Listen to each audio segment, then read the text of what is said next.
Seguimos aqui, conversando sobre esse assunto para a gente poder compreender ainda mais o que significa esse congelamento, então, anunciado pelos estados. Na prática, na sua vida como motorista, vai mudar alguma coisa na hora que você chega no posto para abastecer o seu carro?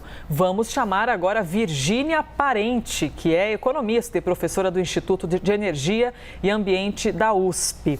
Olha, professora, eu não vou lhe perguntar sobre jogar sinuca, que eu não sei se também é a sua habilidade, mas se a gente imaginar a economia neste momento, essa jogadinha de sinuca, né, com congelamento do ICMS, no fim da partida, quem vai vencer? Vai ter vitória para o consumidor brasileiro? Pois é, tá difícil ter vitória para o consumidor brasileiro no seguinte sentido, que a gente ainda vai experimentar preços da gasolina e do diesel bem altos nos próximos meses, talvez ao longo do próximo ano. Tem talvez uma pequena chance do preço no mercado internacional ter um pequeno declínio e a gente sentir um pouco de alívio no mercado interno. Mas a atividade econômica pegou fogo lá fora por conta do retorno após pandemia. Muito do que não foi produzido durante esses meses, mais de ano de pandemia, está sendo produzido agora. E o mundo inteiro está demandando muita energia. E o petróleo é uma das principais fontes. Então, ele está muito pressionado pela demanda. Os preços subiram muito fortemente lá fora. E não dá para a Petrobras ter preços diferentes no mercado internacional, sob pena dela não conseguir prospectar, não levantar recursos e ser pior para os brasileiros no longo prazo. Certo, professora, Tainá Falcão aqui falando contigo. Tivemos esse anúncio recente dos estados, né, de congelamento por 90 dias do ICMS, dos combustíveis. Uma ação que foi mais uma jogada, né, para dizer assim, olha, a gente vai congelar, tá bom, somos os responsáveis, vamos congelar para ver se o preço abaixa. E aí deixar o governo sem argumento, não é? Como é que fica a situação do governo que até então jogava a responsabilidade em cima dos estados? E quais são as saídas? Porque também é uma tentativa de encurralar o governo quando se fala da PEC que está parada lá no Senado por falta de consenso sobre esse assunto. Sim, com certeza. Na verdade, mexer só no ICMS é meio que um puxadinho. O que a gente precisa é de uma reforma tributária para valer. O ICMS não é um imposto maravilhoso, pelo contrário. Aliás, no Brasil a gente cobra muito mal. Como o Lorival repercutiu antes e ponderou, a gente, além de cobrar muito, pelo nível de país que nós somos, um país ainda não tão desenvolvido, em desenvolvimento, a gente cobra mal também. Então, se nós imaginamos uma pessoa que ganha 2 salários mínimos enchendo o tanque, uma pessoa que ganha 20 salários mínimos enchendo o tanque, o que a gente percebe é que o tributo sobre o salário da pessoa que ganha menos pesa muito mais, não é? Se alguém vai colocar 200, 300 reais e ali tem cerca de quase 30% de tributos, só de ICMS em média na gasolina uns 28 e no diesel uns 14. Então, assim, esse valor pesa muito mais em quem ganha menos do que em quem ganha mais. Então, o ideal para um país é ter impostos progressivos, como o imposto de renda, que a maior parte da arrecadação venha desse tipo de imposto, que quem ganha mais contribua com mais. E o imposto sobre combustíveis, sobre os bens de consumo e serviços, são impostos regressivos, que penalizam sobretudo os mais pobres. Então, sim, é hora de pensar nisso, mas realmente foi uma jogada, como você falou, muito interessante por parte dos governos dos estados. Porque o alívio vai ficar muito claro, vai ser muito pequeno, muito marginal. Porque o que tem explicado esse preço nas alturas da gasolina e do diesel é essencialmente a subida do preço do petróleo no mundo e também a nossa desvalorização forte do câmbio. Isso também é uma responsabilidade nossa.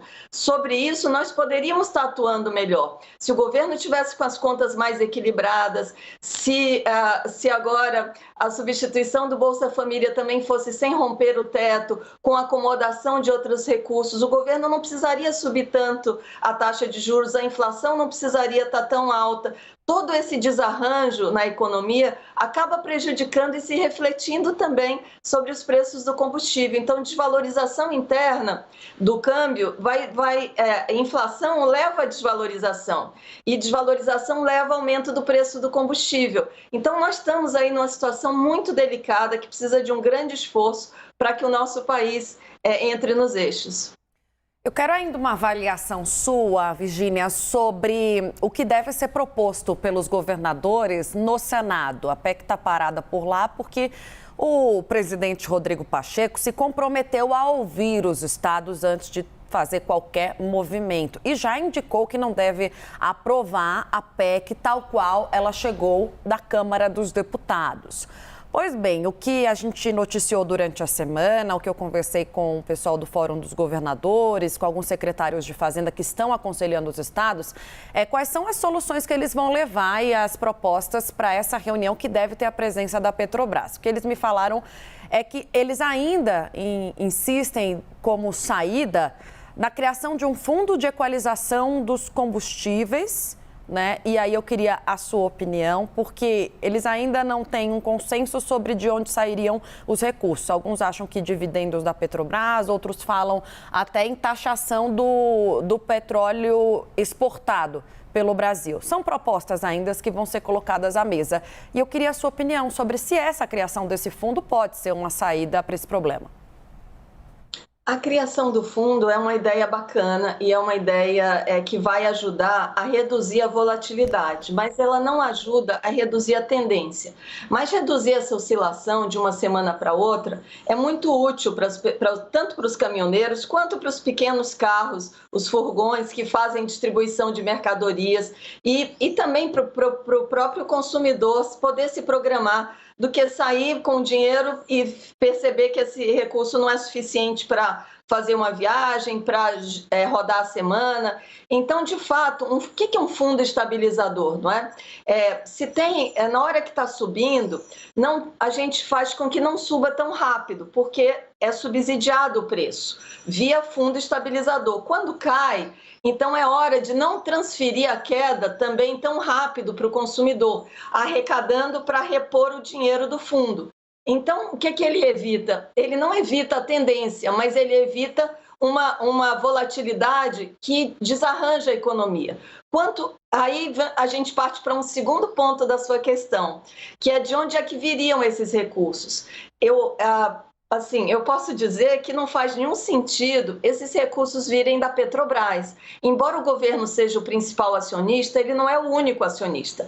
Ele convidou fundos de pensão, pessoas como eu, você, fundos de pensão do Brasil, pessoas que botaram dinheiro no fundo de pensão para ter uma aposentadoria. Esse fundo de pensão olha e ver o que eu vou fazer com esse recurso para devolver na aposentadoria dessas pessoas o recurso mais gordinho. E investiu em ações da Petrobras, por exemplo. Então, não é justo que essas pessoas não recebam dividendos, uma vez que todos nós já pagamos impostos. Então, esse fundo tem que ser feito com recursos orçamentários, com recursos do próprio governo, não com recursos da Petrobras. Isso daí não faz sentido em termos de governança, ou seja, governar a empresa para os seus verdadeiros donos. Nós brasileiros, mesmo sem ter ações da Petrobras, somos donos da Petrobras via governo. Como nós fazemos parte da federação, como somos cidadãos do Brasil, e o governo nos representa, então ele, como dono da Petrobras, representa nós, eleitores, cidadãos, que somos também donos.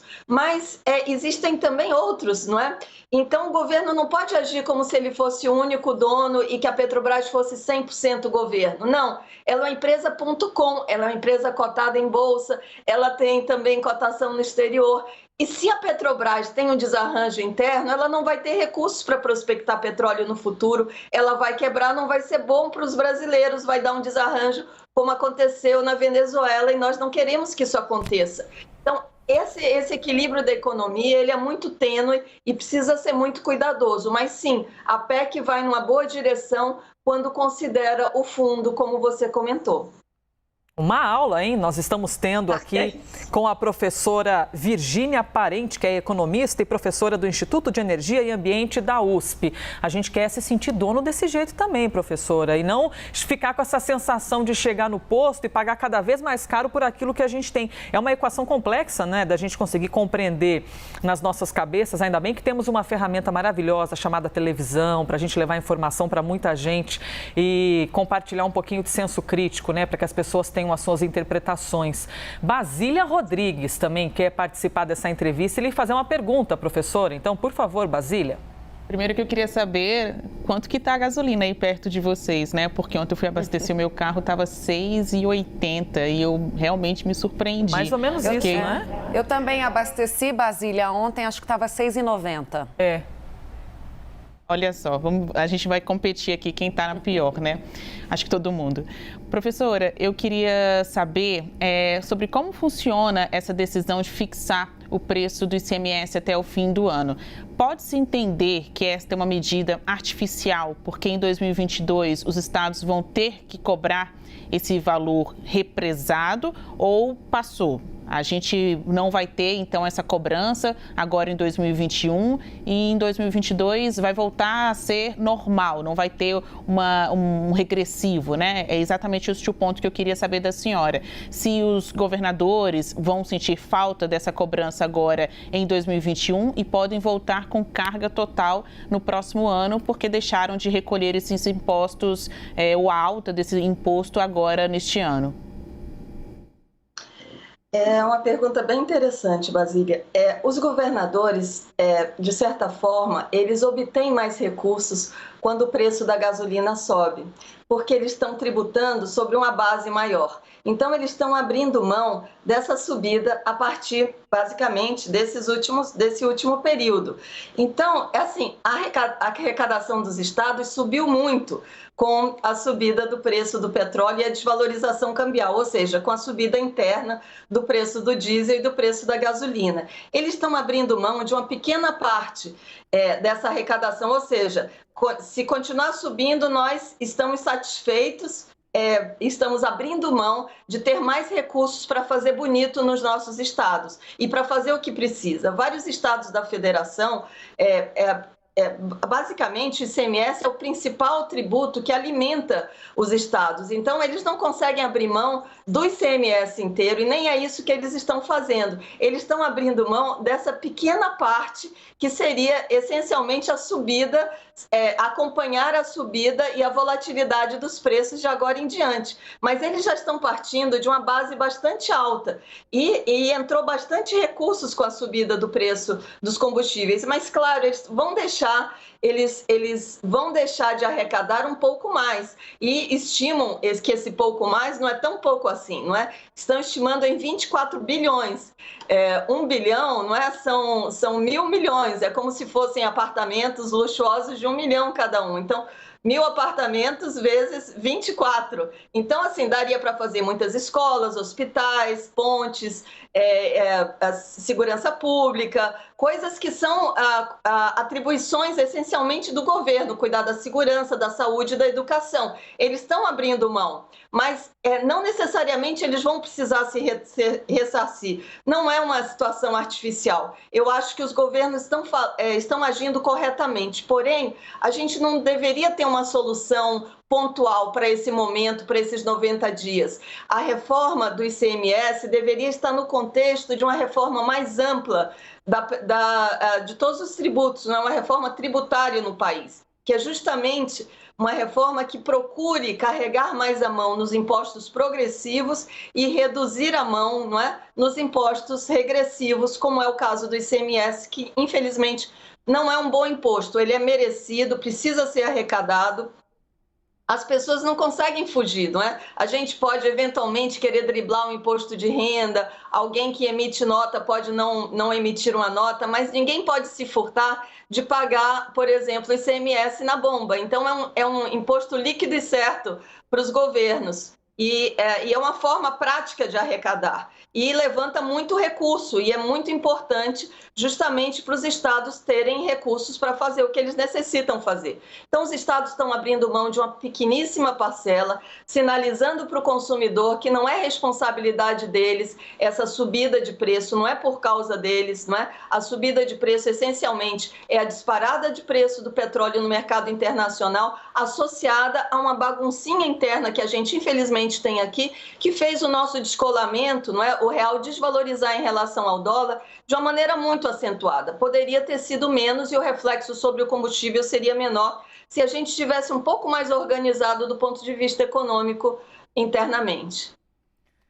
Muito bem, professora Virgínia Parente, professora do Instituto de Energia e Ambiente da USP, também economista. Obrigada, viu, por ter vindo, mesmo num sábado de manhã, início de feriadão, veio aqui dar essa aula para a gente. Obrigada pela gentileza, professora. Grande prazer, Tainá, Elisa e também a todos